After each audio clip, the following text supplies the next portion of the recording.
Assalamualaikum. Nah, kita bertemu kembali, kita bermain dan belajar bersama.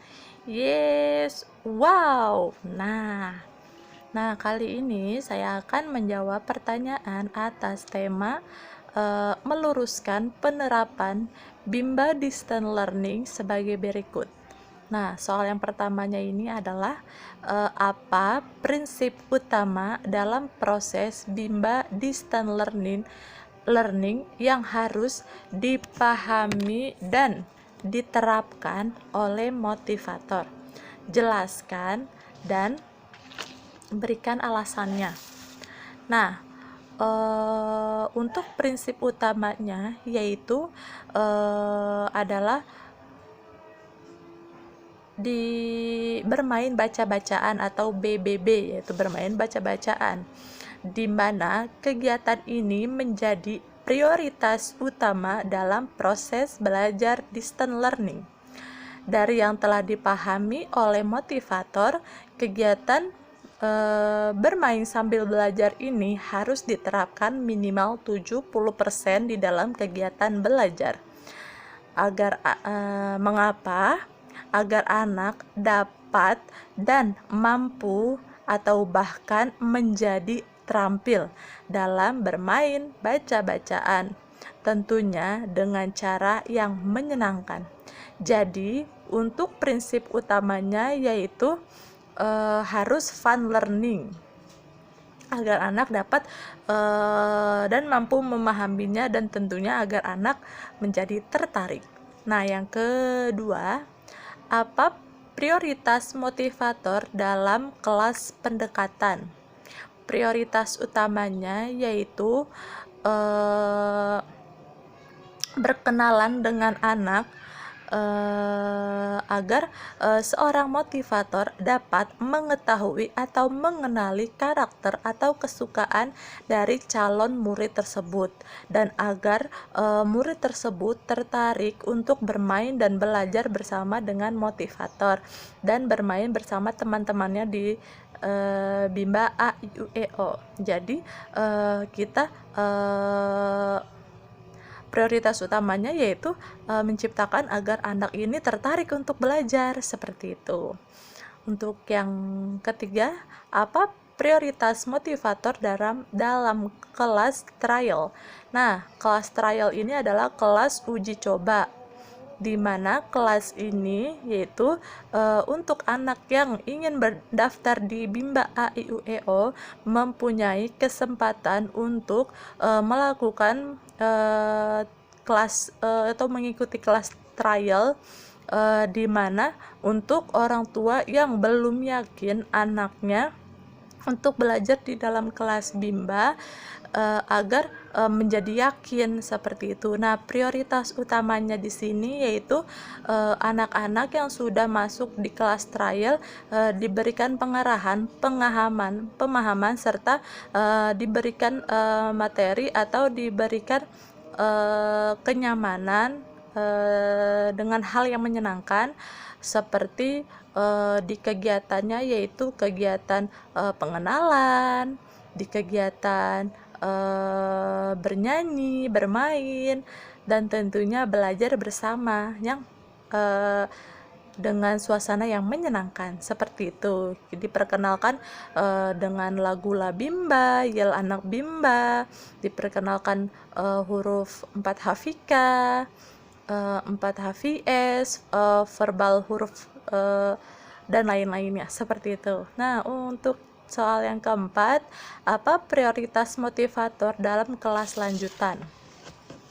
Nah, untuk di kelas lanjutan ini bisa disebut sebagai kelas persiapan, di mana kelas persiapan atau kelas lanjutan yang ada di unit Bimba A I U E O yaitu kelas bagi anak yang baru mendaftar, yang benar-benar orang tuanya sudah yakin dan sudah mendaftarkan anaknya di Bimba A I U E O. Nah, untuk kegiatan utamanya yaitu bermain bahasa Bimba dengan cara yang menyenangkan. Untuk waktunya yaitu sekitar 2 minggu sampai dengan 1 bulan untuk pengenalan di kelas persiapan ini. Nah, untuk yang kelima, kegiatan apa yang lebih prioritas antara kegiatan bermain baca-bacaan dengan kegiatan menyelesaikan modul? Jelaskan. Nah, untuk di program Bimba Distance Learning ini, untuk anak-anak Bimba yang menjadi prioritas utamanya yaitu adalah bermain baca-bacaan atau BBB, di mana kita menggunakan teori jam bandul untuk kita mengajarkan atau memberikan pemahaman kepada anak agar menyukai dan agar terampil dalam bermain baca-bacaan, agar anak menyukai kegiatan bermain baca-bacaan ini.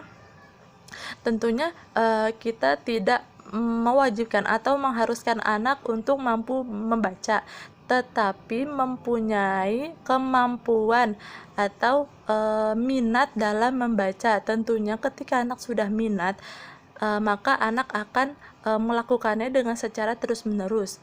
Nah, untuk di kegiatan ini yang lebih prioritas adalah kegiatan bermain baca-bacaan daripada kegiatan menyelesaikan modul, karena untuk menyelesaikan modul seperti modul tulis, modul hitung, modul garis itu hanya kegiatan selingan, yang untuk menjadi kegiatan utamanya adalah kegiatan bermain baca-bacaan seperti itu.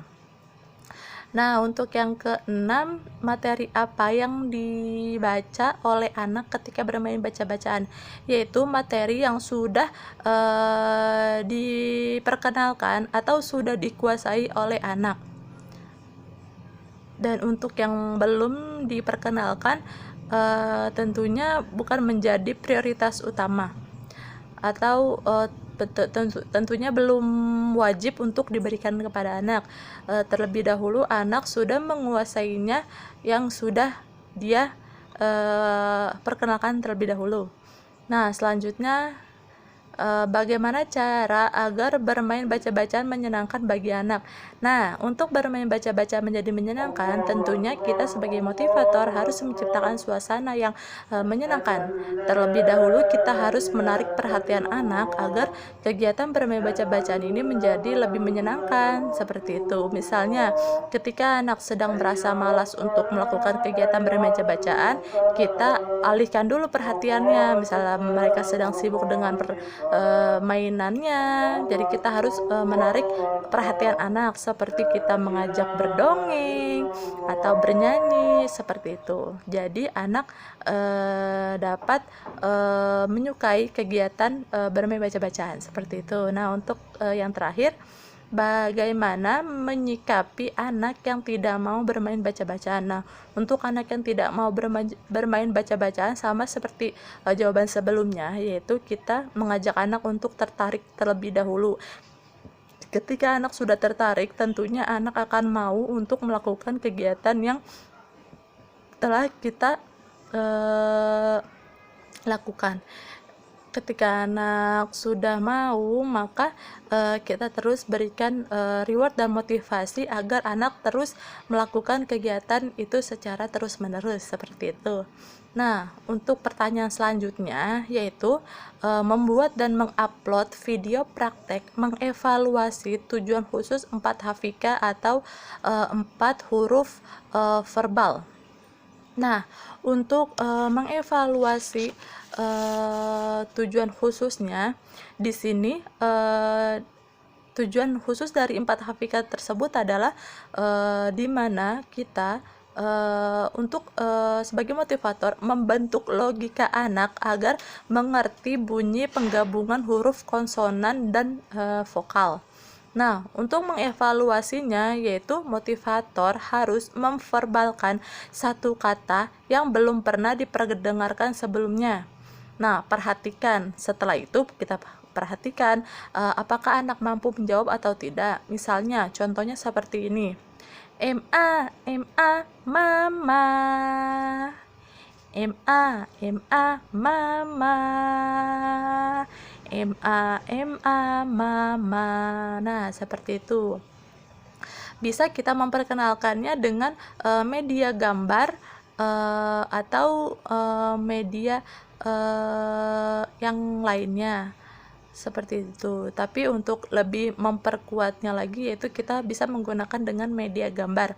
Banyak sekali untuk kalimat yang terdapat kata yang terdapat dalam 4 hafika. Contohnya seperti di dalam lagu Labimba banyak sekali kata yang terdapat di dalamnya, seperti mama, papa, bobo, dede, mimi, susu. Nah, di situ adalah berbagai banyak atau sekian banyak dari 4 hafika. Nah, seperti itu. Nah, untuk jawaban di tugas di luar kelas ini saya kira cukup. Saya ucapkan terima kasih. Assalamualaikum warahmatullahi wabarakatuh.